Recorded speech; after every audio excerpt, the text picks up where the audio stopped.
Welcome to Goalie Science, the podcast where we try to bridge the gap between science, goaltending, and everything in between. I'm flying solo today, no Ben. We're running our first ever in-person podcast, and joined with us today is Blake Pietila. Blake's one of my goalies here at Michigan Tech. So Blake, thanks for coming on the podcast. Thanks for having me. So before we get in, I just want to say you're a little bit of a folk hero among the Instagram goalies. You are private yourself. But, through my Instagram and stuff and being a smaller goalie and having such a successful college career, people are really enamored by you. But before we get into all that and the huge tire pumps and talking about being a short king, what got you into hockey and specifically got you into goaltending? So I got into hockey, have a lot of family relatives playing hockey. And then getting the goalie, they used to always rotate the goalie when I was younger. I don't really remember, but my dad said I liked it, so I just liked all the new gear, and so once I started playing, I just kept playing from a young age and never looked back. Never looked back. So you are from Howell? Yeah, Howell, Michigan. Yeah. And then where'd you play your minor hockey growing up? So just youth hockey, played in like the Howell, Brighton area, just kind of back home, and then made the jump to AAA hockey, which is just like travel hockey, around like 14, and then played midget minor hockey until 16, and then went to the USHL for in Cedar Rapids, Iowa. Played junior hockey there, and then I came to Tech. And then, so for a lot of kids, especially when they're playing like minor midgets or U16, UHL is a big thing. Was that ever something on your radar? Has ever considered it? It's a little different. Like myself and Ben, we're Canadian. For us growing up, it's like OHL. So, but as an American goalie, what does the OHL like avenue look like or looked like for you? Yeah, so for me, I actually didn't really have much in avenue. I never got drafted, and I never spoke to any teams, so it actually wasn't really an option for me. I was always leaning towards college all along. I don't know if that was just my parents pressuring and get a degree and whatever. If hockey doesn't work out, you always have that. But yeah, so that was never really an option for me. But I know it was still like a lot of talk amongst my peers, like everyone, like, oh, the OHL, because it's just hyped up. So, yeah, it was never an option for me, but it definitely be a cool experience for anyone that tried it. You think if you went back in time and either you were drafted or you talked to teams, would that have been something you considered, or was it always not college? No, yeah, I think it was always college for me. Just I always had an idea in the back of my mind, if this hockey doesn't work out, you got a good degree. So I think a college route for sure. And what do you study at Michigan Tech? Mechanical engineering, and then next year I'm doing a 1-year MBA program. In the MBA, so smart guy. So obviously the title of the podcast, Goalie Science, Engineering, is part of the STEM field. So if anyone's watching that isn't an engineer, tell us a little bit about the grind of being, not just being in an engineering program, but then being a student athlete and time management and trying to balance that while being a starting goalie. Yeah, in general, student athlete is pretty tough. You got to get your work done on time before road trip. Teachers are always lenient and will work with you, but yeah, it's a lot of dedication. And then, yeah, engineering, it's just a lot of work. It's not the hardest, I wouldn't say, but it's just keeping to it and dedicating your work and a lot of hours in the library after hockey, getting homework done. So what is like a normal day for you as a Division I college athlete? Like talk the audience through that. Yeah, so usually I have a class. Thing about engineering is you have a lot of morning classes, so I usually have 8 a.m. All my years are at 8 a.m. So class from 8 a.m. till noon, and then come to the rink, get a lift in, stretch, and then go on the ice for practice and video after, and then get a team meal here, and then go right to the library usually until 10:30 at night and get home. So and then do it all over. Yeah, do it all over the next. Some days are a little different. Some days no homework. Classes are different, but that's usually a general. What was the biggest transition? Did you take a year off between high school and college? Yeah. So what was the biggest transition for you as a freshman goalie, just being thrown to the fire? You're like engineering program, you have all these like weeding out classes.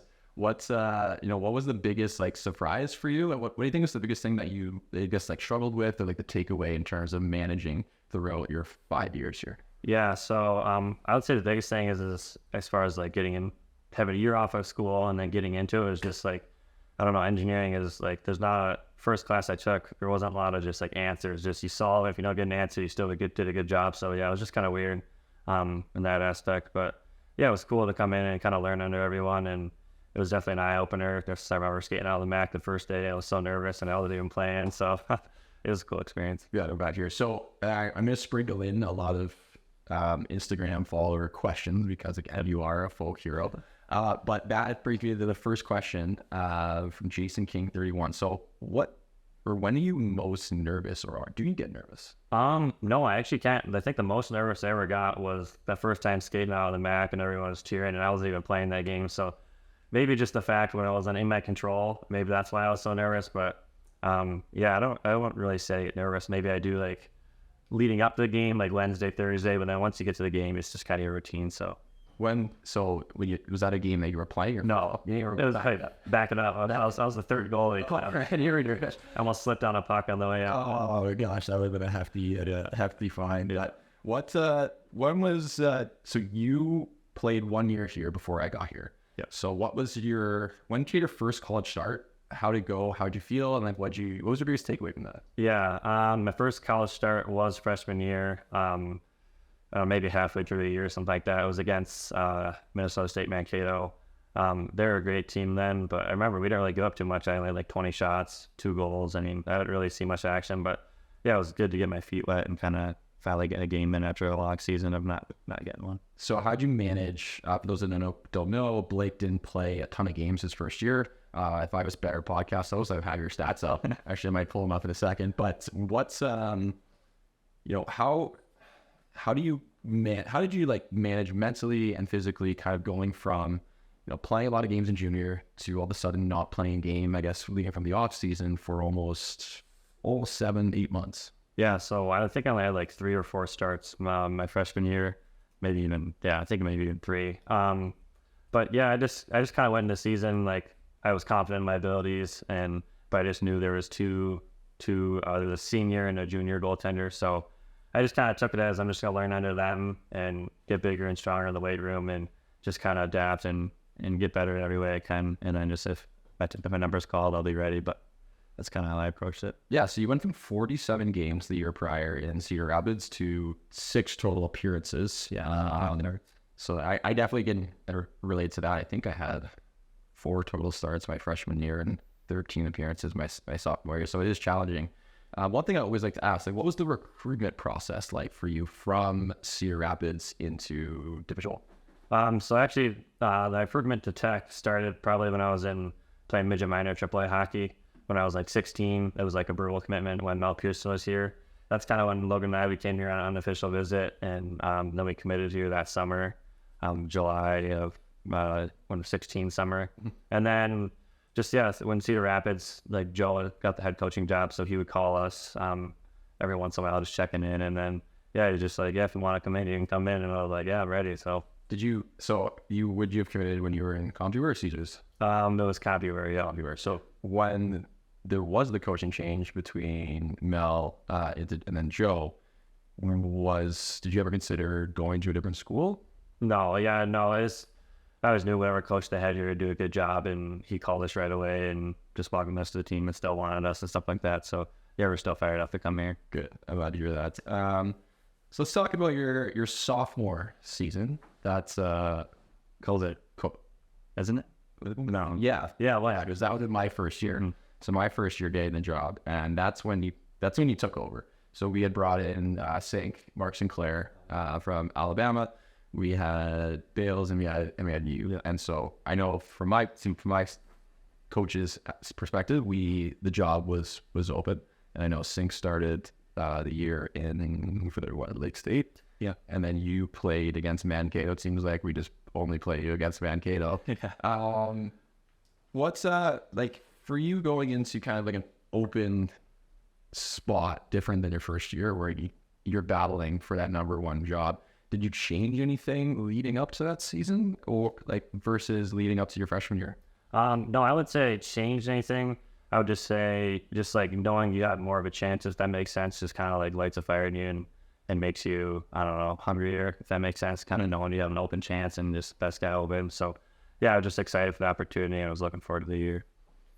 So for me, I could tell you, when I accept this position, unpaid position, so that's why you need to subscribe to the Patreon, because until the year of leaving college hockey, all goalie coaches were unpaid. But for me, like I remember when I had a call with you guys in the summer, and I was asking, I have those notes somewhere, and I should have pulled them up. But the biggest thing for you, and I gotta say it out loud because it's not like this anymore, was your blocker side. So I remember coming in and everyone was like, Blake cannot stop the puck to his blocker side. Yep. So do you remember how we fixed that? Yeah, so the term you used a lot was lawn mowing. And the first time you said it, I was like, what is that? And then you kind of explained it to me. Yeah, I was always, any high shots or anything about blocker side, I was just pulling away and giving up net. And we worked on that for a while and hammered that home and got that fixed thankfully. And that's something I tell everybody. Like everyone's like, oh, Mikey, what did you do to Blake? Like I didn't do a whole lot in terms of your game. We had to fix your hand positioning. Yeah. And being a small goalie, we had to adjust your depth. Yeah. And those are the real, like the main two things that I did for you. Everything else you did like on your own. I was there to guide you, make sure you're going in the right direction, not getting bad habits. But I think like a lot of people, when they analyze goalies, they think of, or goalie coaching, they think you need to change everything. And I got you pretty raw. Like I was very surprised to hear you didn't have a ton of goalie coaching experience. You had Joyverd in Cedar Rapids and a little bit of Rob in the summer leading up to Tech. And that was it. Yeah. So what was your impression of me day one, skipping on the ice and my coaching style? Because I know my coaching style isn't for everybody. I do try to adjust it depending on the personality. But I am curious of what your first impression was. No, I loved it. Like you said, I never really had a goalie coach. And I don't know if it was just you being the younger guy and just out of college or just out of pro hockey recently. It was kind of cool to be able to pick your brain. But yeah, I like your teaching tactics. And like you said, you didn't, you have to do this, you have to do this. You just kind of, with all three goalies here, you just, what worked for them, you stick with it. And then you just kind of fine tune their game. Like you said, with me, it was just hand positioning and depth. And so you're not necessarily changing the way they play, but you just kind of fine tune some things and it makes us a lot better goalies. So yeah, helped a lot. Did you ever find I was too hard on you? No, not at all. I just want to make sure. I don't think it was. I think I adjust. I mean, the way I am as my personality and the way that I was coached, and then the way I wanted like that sarcastic comments, but I like to find ways to push you. And you're a competitor. Yeah. For most of the time, it's me trying to walk you off the ledge. Yeah. And just keep you focused and dialed. And actually, one of the questions that was brought up was there anything that, like, for me, is there anything I have changed in your game? Or anything I've done in your coaching. And I think the only thing, I was thinking about this on my drive here, the only thing that I would change in your game is last season, I would have liked to have managed your fatigue better in terms of, because you're such a competitive person, I didn't want to like pull you back and be like, no, you can't. I wish that I had stepped up and said like, no, you're not skating Monday, Tuesday, like you're taking more time off. And that's on me and that's my responsibility. I think other than that, I think that's the only thing. And so let's come on to another question. Being a short guy, being 6 feet NHL teams, he's 6 feet. What's the biggest thing you focus? This is one's from I can't even pronounce that, but Ondrik Glass. What is the biggest thing you focus on being a small goalie? I'd say the biggest thing is staying in position. One thing we worked out to do is depth management. So actually being a small goalie, I always thought, you need to be super aggressive and out on top of the paint everywhere. And I mean, I always thought that was the case, but you can actually, with your size, there's a happy medium on certain shots. So I think just work on my depth management and being in position to square is probably the biggest thing. If you're in the right position, a lot of times you can make the save. So I think that was, definitely. You're the way you did a good job of controlling your game. I think that's your biggest attribute is, because you're a small goalie, our focus was patience, depth, tracking, and being able to beat everything on your feet. And I think you did an exceptional job of that throughout our 3 years together. Was when we first got you, you were like the slide, and you were so aggressive, and your like hands were like punching out. You're standing in like basically the hash marks. Yeah. And to your credit, you were very receptive of any suggestions I had. Yeah. And once we backed you right up, you were just like ahead of the play all the time. Yeah. And I think that was one of the biggest things that allowed you to be successful, and especially like college game. We'll get into like development camp in a second, but the college game, like if you've never seen college hockey, it's very defensive for the most part, especially the CCHA, very defensive. And so there's only like, depending on your team, a couple of grade A chances in it, and any opportunity you can get to kind of put yourself in the best position is going to be incredibly important. I thought you do a really good job of being able to control and manage the game, especially on the penalty kill. I think that's kind of when you shine, is your ability to beat everything on your feet and your patience. So you just recently got back from your first NHL development camp. As someone who has either set or tied the NHL record for most development camps attended at 5. Maybe 6. I think it might have been 6. I don't know. It was a lot. It was a lot of development camps. Not a good thing. So what was that experience like? What was that experience like for you? Just tell me all about it, like the day-to-day, the schedule, the goalie development, working with, did they have both their NHL and AHL? They had their AHL goalie coach there. So working, who was that? So how was that experience going to Dallas? Yeah, it was a lot of fun. It was like my first, like you said, first development camp. So first time experiencing the pro lifestyle, and yeah, it was cool. They teach you a lot, like on nutrition, mental health, just kind of stuff you wouldn't really necessarily talk about a lot. But yeah, so in the mornings we get up pretty early, have a team breakfast, and then we were on the ice we skate in 2 ice sessions. There's 2 different teams. Do like a skill skate in the morning, and then do like a team practice, and then there was like a lift, and then there's some testing. I remember the first few days was a little more exhausting because their goalie, the one they drafted, he wasn't in yet. He didn't have a physical or something, so we were on for all 3 ice sessions. So yeah, but it was a lot of fun, and first time I got to experience that pro lifestyle, so it was a lot of fun. Yeah, so the pro lifestyle's pretty nice. And not actually they choose so well, and the development camp is not even that indicative of the pro lifestyle. Yes, you don't skate that much. Yeah. So when I know, like, we were talking and you were considering going pro at the end of the season, like you're coming back, you're playing your 5th year, you got a COVID year. What was the major factor for you in coming back and playing one more college game? Hope it's more long game. Yeah. Just after the season, just kind of took some time to relax and hang out for a while and talk to my agent. Yeah, there wasn't a ton of interest over here in the States, I don't know, the being size or whatever, but there was a few opportunities in Europe that were definitely intriguing.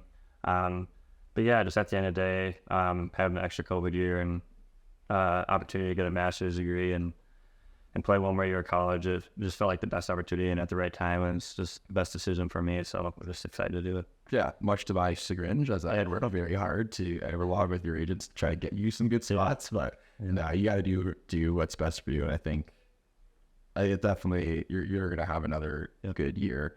You're also, how many records do you hold here? 4? I don't know, all the ones I don't, you do probably. So. All the ones that you shattered of mine. Although I do have one over you, which is consecutive shutout minutes, but you've crushed all of them. I think you're 1 or 2 games away from all-time win. Yeah, with an asterisk because I'll have 5 years now. But yeah, no, I'm definitely. Actually, the thing is too is since I'm your goalie coach, I get like half. Yeah, this is actually you're still actually just my records. I have a question here from James Meredith, 31. So this is actually something I didn't ask you. I mean, we talked after your last game last year, but. How tough was it to rebound after the Penn State game, and what did you take away from it? Yeah, the most difficult thing was probably just not being able to go back out there and get another game. I mean, that's just the way your season ends. Yeah, this obviously wasn't a game I did play well at all. Our team, I say, we didn't play well either. But just the takeaway is just probably just experience being on a big stage. Anytime you get to do that, it's just more experience. Hopefully the next time you'll get the win. But yeah, just learn to always be ready. I mean, you get one chance and you got to take advantage of it. Obviously we did, but I would just say, yeah, next time you got to be ready if you're lucky enough to get the opportunity. And you had the option to finish the game or to leave early. I think is a really interesting question to kind of get in your mindset. What went through your brain and what made you decide to stay and stick it out, even though I think at like 5 or 6, George gave me the option to come out. And a lot of goalies will see that landmine, that lifeline, and they'll jump ship. But you decided to grind it out. What was going on in your brain? Yeah, so obviously I was pretty disappointed, but during the game, I was like, all right, I got to get the next one. Yeah, I was thankful to Joe to give me the opportunity. I mean, sometimes it might just yank you, so I was thankful of that. yeah, I just when you asked me, I didn't even think twice about it. Chris Light actually came and asked me. He said, "Hey, Joe's wondering if you want to come out," and I was like, "No, I'm good." So yeah, I just wanted to finish the game, finish the season. Obviously, it's not how we wanted to go, but yeah, I just never thought about coming out. Yeah, and that's difficult. And I didn't travel. Fortunately, school comes first. As much as I hate to say it, school does come first. It was disappointing, but I did think I should be honest, in my brain, I wanted you to get pulled earlier just because I was like, I know how it feels. Yeah, how you're allowed to drive. But I'm glad that you stuck through it. I think that shows a lot about your character and like you just kind of like the buy-in you have in the team and how hard the team works in front of you. On a little bit of a brighter note from Chase 31, what is your all-time favorite piece of equipment?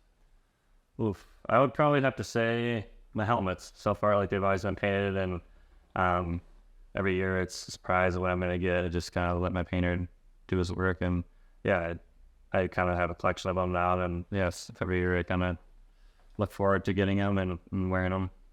I like all the numbers though. They're all 31, at least 2 per year. Yeah, they're all like they're actually there is a 40 out here. Another one is this is a question I do like to ask a lot of athletes, but what advice would you give your younger self in regards to one in hockey and then two in life? Probably these both tie together in hockey and life. I would say there's not really a hurry. I feel like when I was younger, I was always just in a hurry, like, oh, I want to get to high school, I want to get to the next level, I want to get to the next level. But then once you're here, you're like, what was the rush? But so yeah, just take your time, and your path is what was designed for you. So just take advantage of it, have fun, and don't always be looking for what's ahead. I think that's a really good piece of advice. One, like, I'm definitely only now in my life I realized that I was like, okay, the only things I wanted was to play hockey, and everything was hockey. I was back and like, wow, I missed out on like a lot of things. Sometimes it's like if I had been a little more lax, would I have been as successful as I was? But those are things you can't really dwell on. Yeah. I think that's a really good piece of advice. Was there any like specific times that you've been like, if you could go back and be like, I should have played next? For me, it was I should have played next year or junior. Yeah, I was not ready to go and play college hockey. I thought I was. I wanted to come in to compete with Phoenix because we were both going to be freshmen. You see how that turned out, obviously, as he's just signing the $1.5 million deal, and I'm begging for podcast subscribers. Yeah. But like, what was there's a one specific time where you'd be like, man, I wish I just give me like one more year, AAA or junior or whatever. Yeah, I'd probably say along with your junior hockey, Joe gave us the opportunity. He said you can come in if you want, and we both, Logan and I both took the opportunity to come in. But with them being a senior and a junior, I think they were. I knew my opportunity was gonna be pretty hard to gain the net. So yeah, I guess it could have been helpful to stay another year juniors, but also on the other side, the next year is kind of when I took my ground. So I mean, it's hard to know, but yeah, if I say anything, maybe another year juniors would have been helpful. Yeah, it is. It is so hard to know. Everything's like hindsight because you've been one of the best goalies in college hockey for the past 3 years in a row. And it's like, well, would you have been that good? And would you have gotten? It's so many things. There's so many what ifs. But I think a lot of them. I think that the ultimate theme is just like, don't rush it. Mm-hmm. Don't rush it. Don't feel like you need to do too much too soon, too early. Another one from 1130. What was your hockey idol growing up? And did you have like a non-hockey idol? Yeah, I'd say my hockey idol, I always liked watching Marc-Andre Fleury. I had a little like sticker fat head on my wall. I don't know, I think I just liked the way he played, super aggressive, and I don't know. So he's always the opposite way. Yeah, exactly. He's always diving around, making spectacular saves. So yeah, he was someone I just like to watch, and I always liked watching him. Then hockey idol or non-hockey idol, was by my parents. I was going to rinks every single day. They work 12-hour shifts, come home, bring me, drive an hour to practice and games on the weekends and stuff like that. So yeah, I can't thank them enough for everything they've done. Yeah, that's good. Yeah, it's a good, smart answer. It's not like some sort of rocks and just a bad input. You have any tips for younger goalies? I know this is general, and this is one that I get like a ton. But there's like, I know there's no like one size fits all. But any tip other than like being patient? Like what's a tip for like a young goalie? A tip, man. It could be anything. It could be anything in life and hockey. I think these are like really important ones, and I'll give you mine after, or if you need me to bail you out. I might need to bail you out, but one thing I haven't really worked on, which I think I need to work on a lot more, is puck handling. So I feel like, I don't know if you, but those might not really tie in, but if you're a good puck handler, that can, I don't know, help out a lot, and that's something I feel like I always need to get better at. So not really necessarily a small goalie, but Yeah. I mean, so if you want to bail me out here. Mine is, skating. Yeah. For young goalies, skating. Like, I was an average skater, like, I guess, like, average pro skater. Definitely not the best, good enough to get to where I was, but I find that, especially more and more that I work with younger goalies, it's just their ability to skate is going to separate you from a good goalie, or to a great goalie, or to like a really, a weak goalie. Yeah. And that is the time and effort you need to put in from a young age. So I know even now, like, they're doing Michigan Tech hockey camp, the first 30-minute sessions that I do, where there's only power skating, and do the kids hate it? Yeah, you need it, but that's the stuff that gets you better. And for every session, what do we do? Skate, edge work, good edge work. And the thing is, like, you are skating out better. Obviously, Max was a very good skater to begin with. Like, a Sink skating got better. Bale's is very good to begin with. Mo's skating has like 10x since we got in. So those are like really important things, and that skating. And then the way that I'm going to set it up as I move forward into, like, AAA and younger goalies, in terms of a long-term model, is like, in my brain, it sounds bad, and I know that parents are going to push back, but my new saying is, like, pucks are a privilege. And so it really focus on the skating leading up to every shot for young goalies that's my tip. And like puck handling too. Like, my puck handling is terrible. I do puck handling. I didn't turn it over a lot. I only just made safe plays, and I just didn't play it a lot. So I can't turn it over. You don't play it. Never get out of that. That's a good point. What's your pregame meal? I'm not too picky. It's honestly whatever they serve here, or on the road. But a lot of times it's chicken parm or some kind of pasta and salad. So that's usually my go-to every game.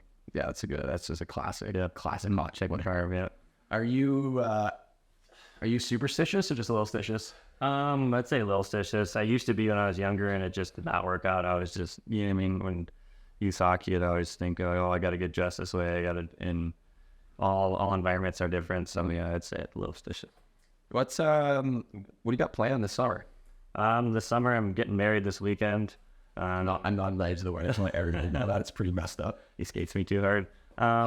Yeah, so wedding this weekend. And then just back here all summer. I've been up here all the summers training and skating every day. So Tyler Shalast has good workouts up here, so I'm staying up here the rest of the summer. What's I'm just curious. So Tyler Shalast is the strength coach and assistant coach here at Tech. He's one of my biggest mentors when it comes to strength conditioning. I always find it like the transition from like junior training to college training is always like a surprise for everyone. But like, what has been your off-season focus for you in terms of what are you trying to improve, like physically on the ice and then off the ice and then on the ice? Yeah, so with Tyler, we've been doing a lot of leg work, so just like speed and getting stronger, kind of helping with my fatigue a little bit. So then hoping that kind of translates to the ice, or we're doing a lot of jumps, box jumps, stuff like that. So just getting quicker in the weight room on play days.